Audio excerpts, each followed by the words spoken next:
happened in Nigeria in the 1960s, and not all Africans know about it. I, for one, did not know anything about this war until I read this book. And here I met a young trooper, a very young trooper in the Biafran army. How old are you? I'm 10 years. 10 years old. Yes. Do you know why Biafra is fighting? The Biafra is fighting for survival, sir. Is it going to win? Yes, sir. The Biafra War, essentially a civil war between tribes in Nigeria. It is believed that more than 1 million people died. In fact, the number is closer to 2 million, and record shows that it is the highest death toll of all African conflicts. People died of starvation. We meet a young woman called Miss Abiyajulu, who almost died of starvation during that war. She survived, and this book tells her story so beautifully. Yet, she's not really the star of the book, but we're going to get into it. I have some notes in front of me, just for reference so that I can get the facts straight, as this is a biography and everything in this book is lived by people who are still alive today. So I do not want to botch it up. I want to make sure I have accuracy as I keep looking down to retell the story. Miss Abiyajulu was a young girl during the 1960s, and she survived on snakes. This story begins with a tragic event. It's a story of a Nigerian mother who is pregnant with her 4th child, and she is expecting a phone call from her husband in Nigeria telling her that they are on their way back. Instead, she gets a very tragic phone call. In this phone call, she is told that both her son and her husband have been involved in a terrible car accident. Now, over the next few hours, as she rushes, prepares, packs to make her way to Nigeria, the news come to her as if it's a game of broken telephone, a sick and twisted game of broken telephone. The update is that, no wait, your husband is alive. No wait, your son is alive. No wait, they're both dead. No wait, they're both alive. She was just trying to make her way to Nigeria.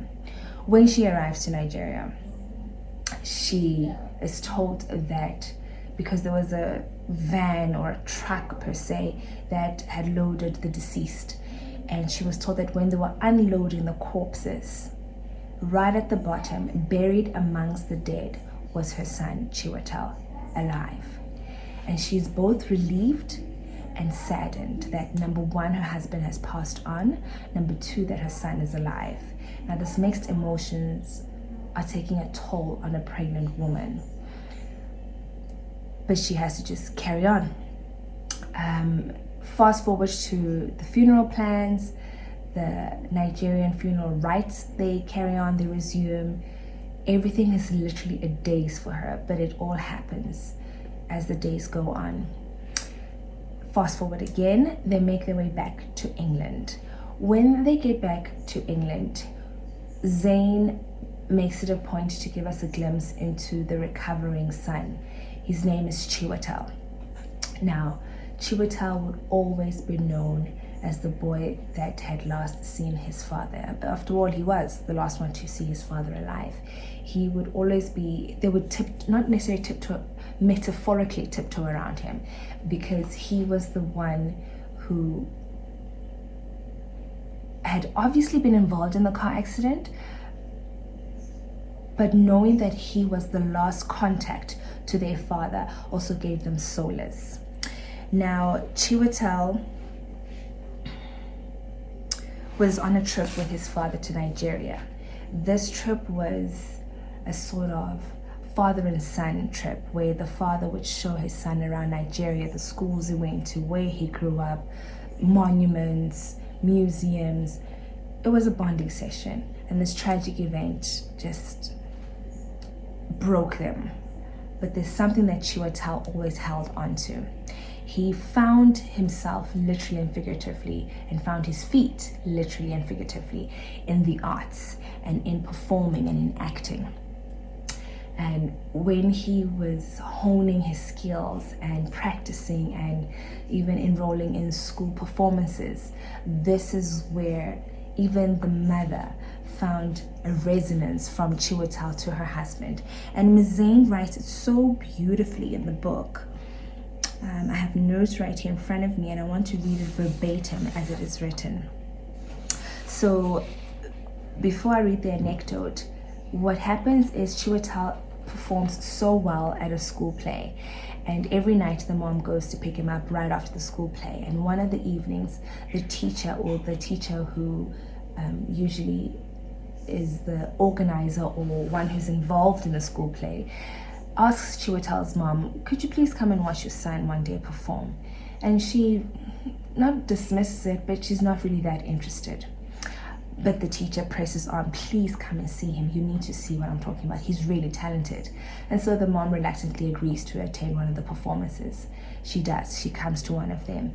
And when she sees her child get a standing ovation, people are celebrating him, clapping their hands, she cannot believe that his talent is so respected and so much more revered by the audience. And that is when she noticed that he really is talented, and so she basically wanted to nurture it further. And here's the anecdote in the chapter that Miss Asher wrote so beautifully. When they were on their way back to the car after the performance, the mom, this is what was in the book, the mom asks Chiwetel, where on earth did you learn to do that? And he responded with a bashful smile, that was a beautiful performance. She leaned over and rubbed his back. Your dad would have been proud. They walked out into the night, side by side, basking in the golden hue from the aging lampposts. Chiwetel ran around to the back of the car, dumped his bags in the trunk, and in that moment alone, my mother allowed herself to feel the emotions that stirred deep inside. She was proud of what her son had done, but more than that, she was aware that he was channeling Arinze on the stage, that the passions she had sometimes discouraged in her husband had been reborn in his son. By the time Chiwetel jumped into the passenger seat, she had wiped away her tears. I thought that was such a beautiful passage, how Miss Zane reenacted the specific emotions of the beautiful evening. As is told by Ms. Zane Asher about her father, and how the mother would say that she wishes her husband had seen this, and how she sees that the husband's love of the arts and acting on the stage had been reborn in her son. You can tell that Chiwetel was truly his father's son. And we know that the father was a doctor, but long before that, he was just like any other fun-loving dad. And Miss Asher speaks about how her father, long before he became a father, was the local village performer per se. There is a dance in Nigeria known for its speed and beauty that has been celebrated in villages for centuries. In English, the Igbo word atilogu loosely translates as "this must be magic." Villagers believe the dance steps are so incomprehensibly quick, they cannot possibly be the work of mere mortals without supernatural assistance. Now, I literally had to look for this dance that she was talking about, the atilogu.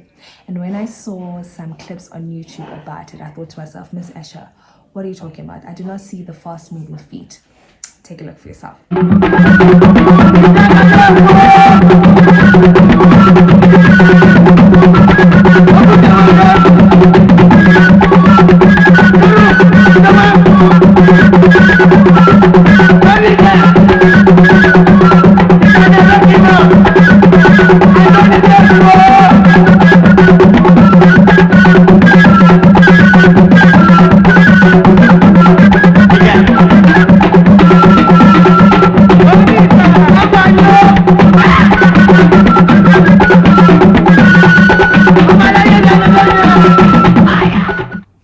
We meet Miss Zane Asher as this young girl who experienced the death of her father. She's the third girl in the family, and her mother is pregnant with the fourth. She's the third child and the only girl in her family at this point. She has two older brothers, and her mother is pregnant with the fourth child, which is her little sister.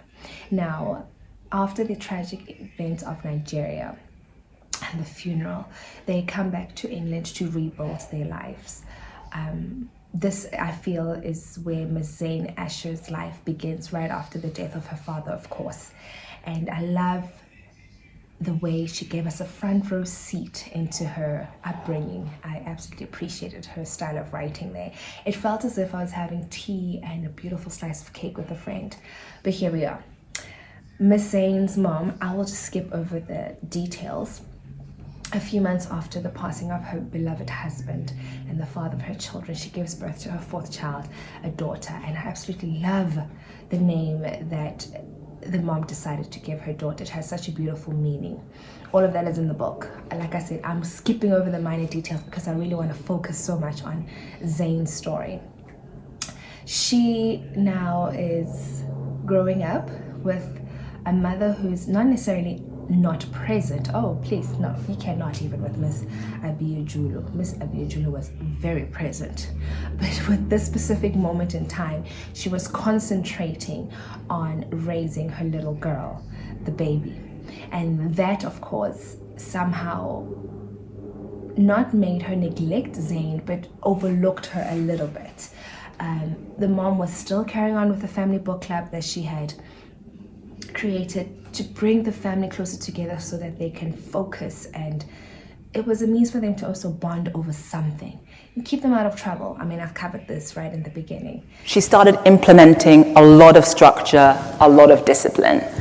And at first it started with a family book club, you know, very simple family book club. She would make my brothers read the classics. I was very young at the time, I was only 5 years old, but she would make my brothers read, you know, Rudyard Kipling or, you know, Jane Austen, and they would have to discuss the books around the dinner table every Friday night. That was the beginning. Ms. Zane was not that she was not articulate, but her reading capabilities were not on par or the same level as that of her older brothers. Obviously, she was the young one. For a while, she was the baby, the last born, before the actual baby came. So with that said, she was often given coloring books or just kept busy while the other two older brothers were given reading assignments. Fast forward, it's time for Ms. Zane to start some school. And when she goes to school, her grandmother takes her to school. And it's there that Ms. Zane really understands, hang on. She looks around and something is afoot. All these other kids are brought to school, I beg your pardon, and taken home by these loving parents, give them pecks on the cheeks and see you later. You know how it is. And Ms. Zane just said, hang on. Okay, something is different. I think that's when she first realized that, and that carried through. Already she could not fit in it was very hard for her to assimilate to the school system. She had been at home for so many years, and this tragic event was still fresh in the home.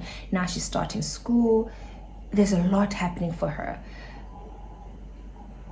Her difficulty in making her way into the school system followed on or carried through in her academics as well. And that's when Ms. Zane's teacher called in her mom for a parents' evening. I think it was a standard parents' evening, not that they specifically called her mom, just standard parents' evening. And in that standard parents' evening, that is where Ms. Zane's teacher brought up to the mom that, you know, she's a bit this and that, she's not on the level with the other kids, she's struggling a little bit. Miss Abiojulu, the Nigerian mom, please, you do not tell her her child is struggling. You do not. How dare you? You know what she did? First of all, it was a one-sided conversation. The teacher was just jabba, and Miss Abiojulu is just listening, probably calculating her next move. She gets up, thanks the teacher politely, probably in her thick Nigerian accent, which I absolutely appreciate. Just before she leaves, turns around and says to the teacher, could I please have her full year academic curriculum? What you guys are doing this year, I need it. Can you hand it over to me? And the teacher reluctantly gave it to Miss Abiojulu. And what the mom did with that set up Miss Asher's trajectory in life. That one move set her up for life, I promise you now. So she takes that folder, stapled pages, whatever it was, lesson plan, takes it back home to her daughter, and they work their way through it. Obviously not in one day. I think it was over a couple of weeks. They worked through it, and when school opened, even I think they went over during the holiday, and when school opened, or the next time, I think it was that there was a holiday in between and the school opened, or there was just a stretch of time. I forget the minor details. When school opened, or a few months later into their study sessions, Mrs. Zane was ahead of the class. Ms. Zane was excelling. When the teacher called out, do you guys know these timetables? She knew everything, because her mom sat every night with her studying. This is during probably the book club sessions. While the other boys were doing their reading, she was able to hone in on the study. There's a point where Ms. Zane was saying that young kids, I think 8-9 years old, it was not usual for them to sleep at like 2 a.m., but she did, because her mom made sure that she grasped the concepts of what she was teaching her. And I was like, my word, this mother still has a young baby. Often in the book, Ms. Zane was saying my mom would wait for the baby, put the baby down, dinner was said, we've all eaten, bath, you name it, etc. And then still she has to come and teach me these concepts. And then right after that, she has to go to bed, wake up in the morning. She has to go and like take care of the pharmacy, the little shop they had, come back tired from standing on her feet. This woman, Miss Abiyujulu, my word. But I just love that was the beginnings of this amazing story of Miss Zane. Miss Abiyujulu also made it a point to instill in her kids this concept of the uplifters. Now, what Miss Zane speaks about when she explains the concept, I have notes in front of me, when she explains the concept of uplifters, is that the mom put pictures or would get newspaper clippings or magazine articles on Nigerian nationals, or those of a Nigerian descent, who were successful in their fields. And this she ingrained and drilled into her kids' minds, that you too can be successful like our people. Study hard, work hard, you can do this, you can succeed in your specific field.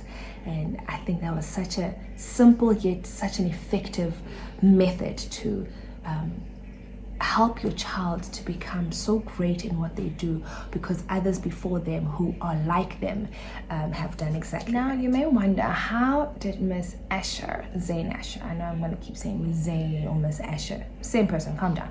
Now you may be wondering, how did Miss Asher succeed? How did she become this powerhouse of an academic? I have 3 beautiful stories to share with you. One incident, Zane came back from home, and it was her usual routine to just sit back and chill with her little sister and watch some TV. And she remembers clicking on the remote and nothing is happening. This TV is just not switching on. She's just like, what is going on? What's up with that? You know, it's not working. And she gets up from the couch and makes her way close to the TV, looks around, trying to figure out why is it not working. And as she peeks through the back by the plugs, the cord had been snapped off. That's right, Nigerian mom, Miss Abiyujulu, took matters into her own hand and snapped the television cord off the plug, rendering it unable to function, literally, for like ever. She snapped it off, and so Ms. Zane had no entertainment in that form of a TV. Another beautiful anecdote is the telephone. Basically, when I was 13 years old, so it was really my brother getting kicked out of school that changed the calculus for my mother in terms of how she raised us. And she made academics sort of front and center. So when I was 13 years old, my mother began to take me to visit Oxford University. And as a young black girl growing up in the UK, she really believed that Oxford would be the ticket to a better life, right? If you're an immigrant and you're sort of living in the UK, which has a very rigid classist system, one of the only things that can help you sort of jump in terms of the socio-economic stratus that you're born into is going to Oxford or Cambridge. So she took me there when I was 13 years old, once or twice a year. It was really every few months, maybe twice a year or whatever.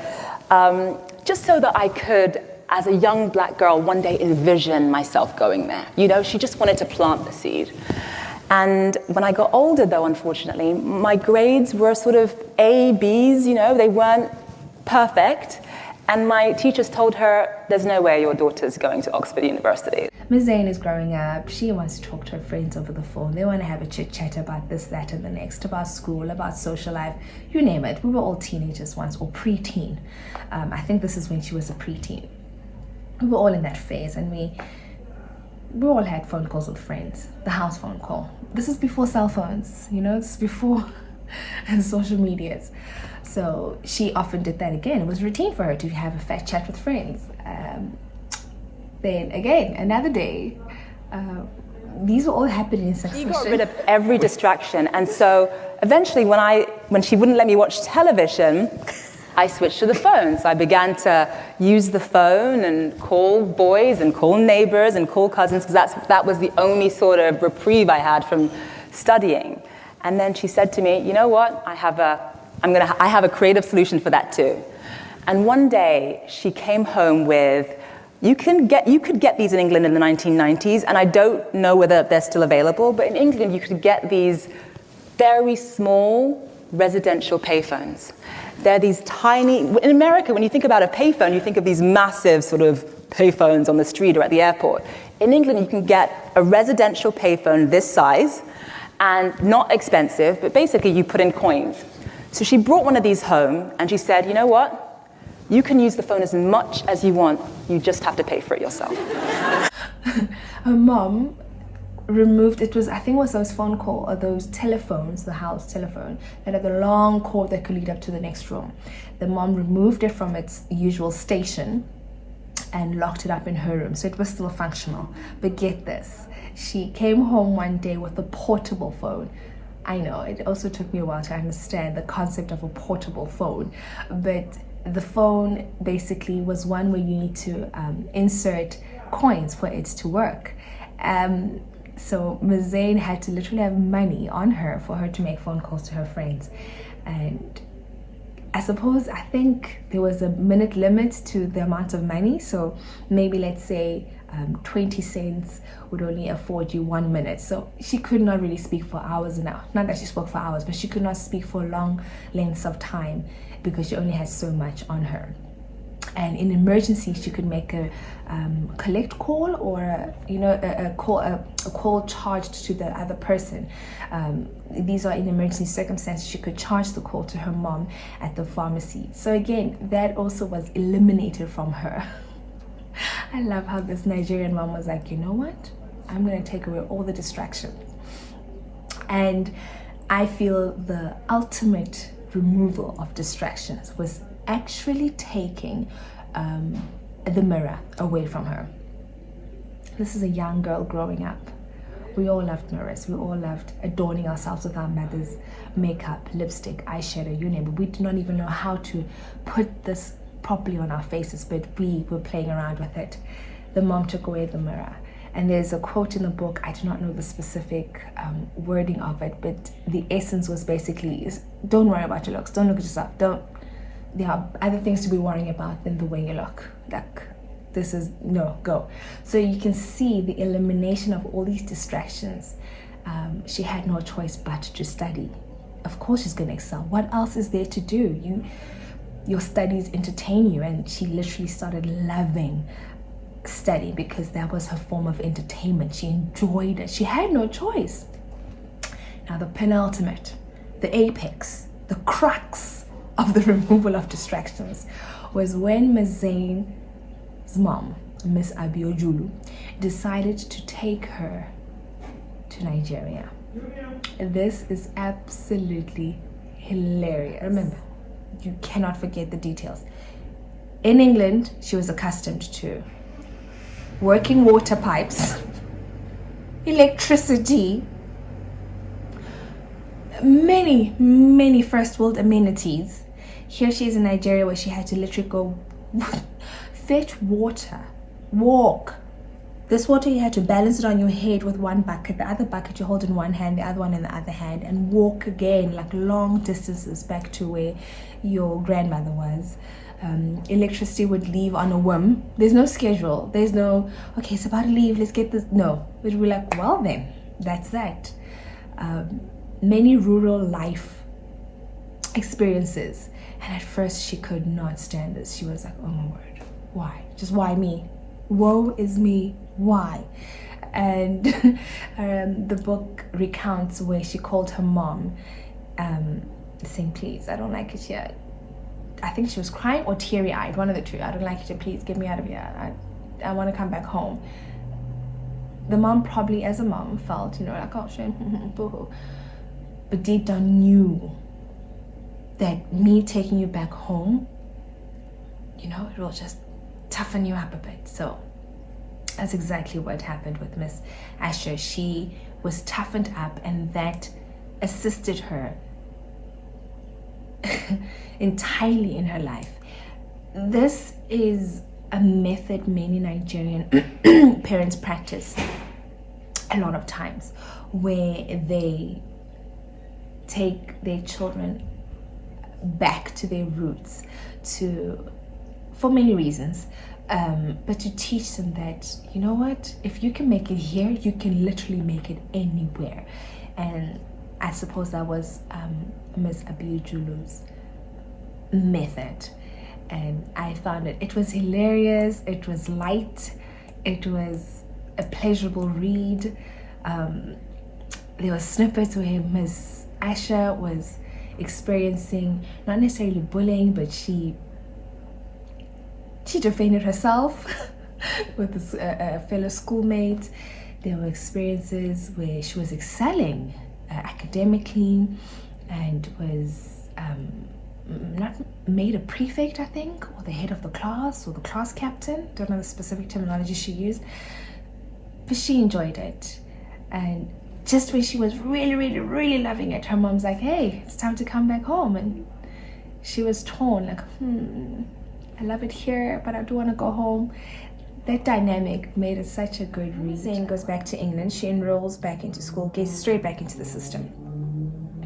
And there's one high school where it didn't really go well. There was an incident, but you can read that for yourself. Eventually, her mom takes her out of that school and to another school, and that's where she finishes off her high school. The lead up to her finishing off high school, in England, there's a way in which your teachers refer or write letters of recommendation to the university that you want to attend, basically motivating that, yes, this is a great student, he or she may or will be an asset to the university, or will be a great representation of your university or your establishment. I beg your pardon. So Miss Asher's mom had always wanted her to attend Oxford University. Now, as a Nigerian or as an African parent, she felt that Oxford was the end-all and be-all in England. And the teachers would speak well of Ms. Zane, say, she's a great student, she's an A and B student, but not a straight A student. And Oxford really wants creme de la creme of academics. She, however, is not creme de la creme of academics. She's okay. She's doing well. She's not bad, really not bad. So we would rather you work on taking her to Leeds University and many other universities, local universities they would mention. Miss Abiojulu, you cannot touch a Nigerian mother. Was like, oh no, ma'am. She did not really say that, but I'm sure in her head she was thinking, I got you. No child of mine shall go to those varsties. My child will attend Oxford University. So as a lead up to that, the mom really, really helped Miss Zane work hard on her entering universities. And those were the specific incidences. Cutting off the television, removing the house phone, and making sure all the distractions were removed around her. When Ms. Zane got the letter, obviously there were entrance exams, there were interviews, you name it, etc., etc. She did well. She really did well. She worked hard for it. Her mom instilled that work ethic in her. The home was an environment that supported her. So she did well. She really excelled in her academics. And when she finally got the letter to tell her that she had made it into Oxford, I, as a reader, was so excited. I was celebrating. I was oohing and ahhing at the pages. When she made the phone call to her mom, remember, she has no cell phone. Well, those were not the days for cell phones, but she had the house phone was not disconnected. I need to get my story right. The house phone was locked up in her mom's bedroom. The phone that was available was the one where you have to insert coins. So she made a collect call back to her mom at the pharmacy, said, Mom, I made it into Oxford. The mom said to her, I'm going to call you back, don't move. Because the mom was busy. So the mom finishes off. I think Ms. Zane speaks about how the mom had to complete the queue that was right in front of her. And once she had done with the customers, made the phone call back to Ms. Zane. And as a reader, you're like, yes, triumph, we made it. The mom was so happy. The mom was so elated. All her hard work, all her daughter's hard work had paid off. And like I said, as a reader, you were so excited for this moment in time for Ms. Zane. It was one of those harrowing, exciting moments in time. I absolutely loved it. Behavior and this work ethic followed Ms. Zane throughout her entire life, up until this day, actually. We're in Oxford, we do well, we graduate.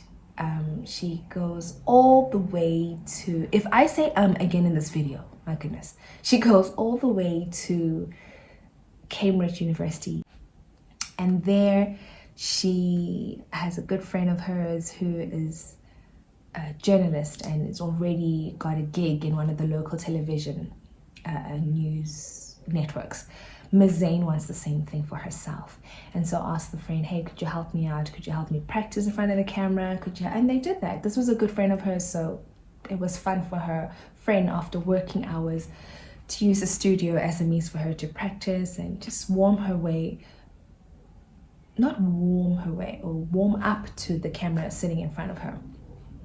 I lie to you not, it is not easy speaking to yourself. The room is empty right now and I'm literally speaking to a camera all by myself. There's a lot of barriers to get through to be comfortable, so bear with me. In any case, Miss Zane gets comfortable around the camera, and there's an incident in the book where she explains how one of her professors or lecturers, who was also part of her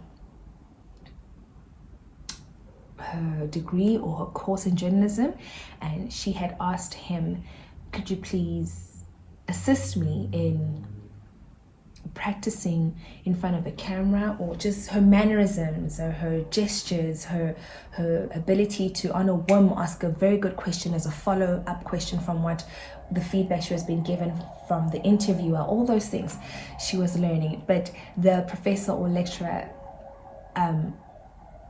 basically asked, the professor or lecturer asked, why are we practicing this? There is no job opening. What are we doing this for? You know? And Ms. Zane said, just in case. And that for me, I remember closing the book, sitting it down, taking it all in and thinking, wow, that's the message. That is the message from this book. That you prepare yourself so much so that when the opportunity arises, you are ready. That's the message I took from the book. That is the message, because all throughout Ms. Zane's life, her mom managed at a young age to secure an entire curriculum for the academic year, and Ms. Zane studied it with the help of her mom, and she was ahead of her schoolmates. She was way ahead of her schoolmates because of that, okay? Fast forward to when she's ending high school and is about to enter into Oxford. Her mom eliminated all the distractions, all of them, okay, leaving her nothing else to do but to study. And what had happened? She got into Oxford. Fast forward now to her graduating, her undergrad, her postgrad. She's doing well, you know, is entering the work field. She wants to be a journalist. She wants to be a reporter, an anchor, news anchor, I beg your pardon. She wants to be a news anchor in a very high-end, worldwide, great establishment. There is no job opening. What does she do? She practices in the meantime. Even her own professor slash lecturer asks, why are we doing this, you crazy woman? But okay, I'm here to help anyway. She says, just in case. And then as she prepares for that, the job opening opens up. What are the chances? Exactly my point. You prepare for something, it will come. It will come. So long as you prepare for it, it will come. She prepares for it, the job opening comes, and there was a short period between the phone call that, hey, this has opened up, and hey, you need to audition for it or go in for the interview for it. There was a real short time, but she had prepared months ahead, weeks ahead. I think it was months ahead than that little short period of time. And she got the job. And today Ms. Zane Asher is, man, beautiful story. The ultimate part and the closing of this book was such a feel-good chapter. I remember my husband trying to talk to me while I'm reading the final pages, and I kept saying, I'm almost done, almost done. It was so good. You do not want to be interrupted with that last chapter.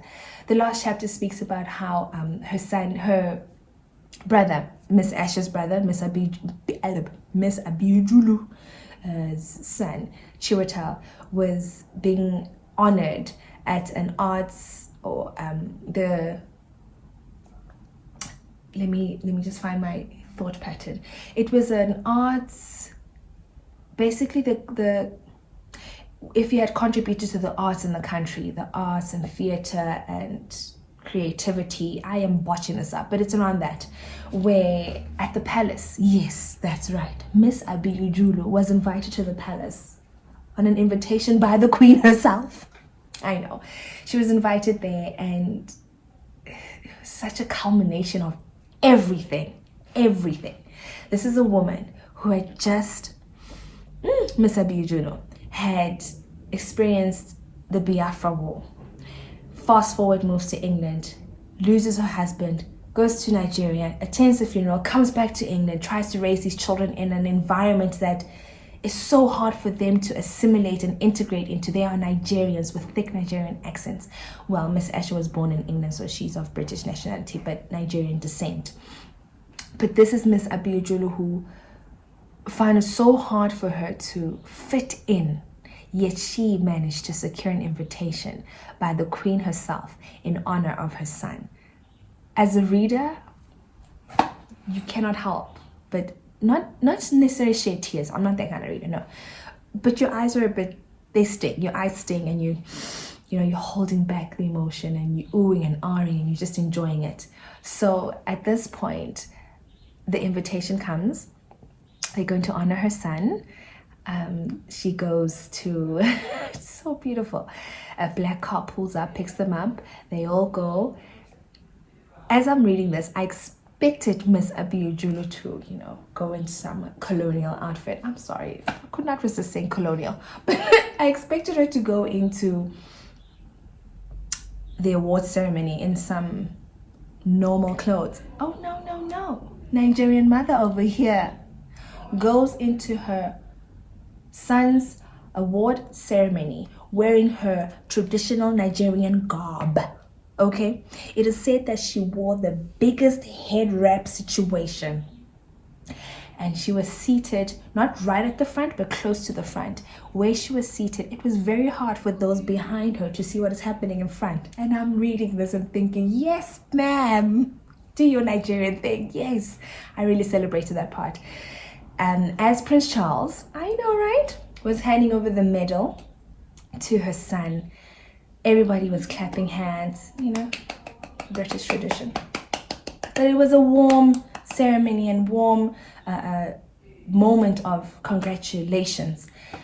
Miss Abiujulu, in her regalness or her regal Nigerian outfit, I literally pictured this African queen-esque moment where she's just sitting there in her Nigerian garb in silence. Miss Asher says her mom sat in silence while everyone was congratulating her son. Sat in silence, tears streaming down her face, wishing so badly that her husband could see her daughter. And again, as a reader, I'm like, so beautiful, so beautiful, so beautiful. When they leave the award ceremony, they leave the Buckingham Palace grounds. Imagine, she was at Buckingham Palace. When they leave in the Buckingham Palace grounds, the black luxury car pulls up to take them back to their home. Everybody's like, get into the car. Miss Abiojulu, Nigerian powerhouse of a mom, before she steps into the car, turns around, looks back at the palace, and says, I need to read this. You never know where your children will take you. I'm sorry? Right? I told you this is a good book. Oh man, no, I'm not crying, calm down. I'm just going through all the feels. It was so beautiful, it was so beautiful. The culmination of everything they have gone through was just in that moment. Man, it was beautiful. This book was so beautiful that I found myself even reading the acknowledgements. I never, ever read acknowledgements. Once I'm done with the book, I'm done, I close it up. I was reading the acknowledgements, how Ms. Zane was thanking other people for this book, and I thought, man, I'm thanking them too with you. It was such a good read. Now, you may be wondering about Chiwetel and Ms. Zane's Asher's other siblings. We know that her big brother, her oldest brother, the firstborn of the family, is a successful businessman and entrepreneur. We know that the baby that was born right after her father passed away is a successful doctor today. And Chiwetel, of course, we spoke about the successes and how he was invited to the Queen's Palace and how he received an award for performing arts and his contribution towards the arts. But remember Chiwetel, he got nominated for the highest acting award, I feel, on earth. I think this is the penultimate award that every actor or actress aspires to get. Days ago, I was with my family in my home. Now you tell me all is lost. At 36, Chiwetel Ejiofor is hardly a household name, but his harrowing performance in the film 12 Years a Slave is beginning to change all that. I survive! I will not fall into despair. I will offer up my talents to Master Ford. I will keep myself hardy till freedom is opportune. He's been nominated for almost every Best Actor award out there this season, including an Oscar. Chiwetel Ejiofor in 12 Years a Slave. His first and one of 9 nominations for the film itself. And remember Miss Asher, where she is today. Take her. Nigerian by blood, British by birth, and American by residence. It is important to me that those same strands of inclusivity that flow through me are mirrored in the stories that we tell. One World is a place where Africa has an equal seat at the global table alongside Europe, the Americas, and Asia. Every continent has a voice, and where everyone watching has a stake in the global conversation. One World with Zane Asher premieres April 26th. I'm Zane Asher, and this is CNN. And my final message for this book, I told you you'd love it, so heartwarming, is as a mom, I feel that this mother was so involved in her children's lives that she took on the cues whenever they laid them in front of her. In that way, she nurtured their talents and their skills. She encouraged them constantly. And if anything, all these acts helped them to bond and come together as a unity, as a family, especially because they had just suffered such a great loss. And there's one quote that I'm gonna read verbatim once again. Please indulge me. My favorite quote, there were a few, but my favorite quote from the book that still sticks with me to this day. It's so beautiful. Ms. Zane writes, "Rarely do we appreciate the small moments that change our lives for the better as they are happening." I'll see you in the next video.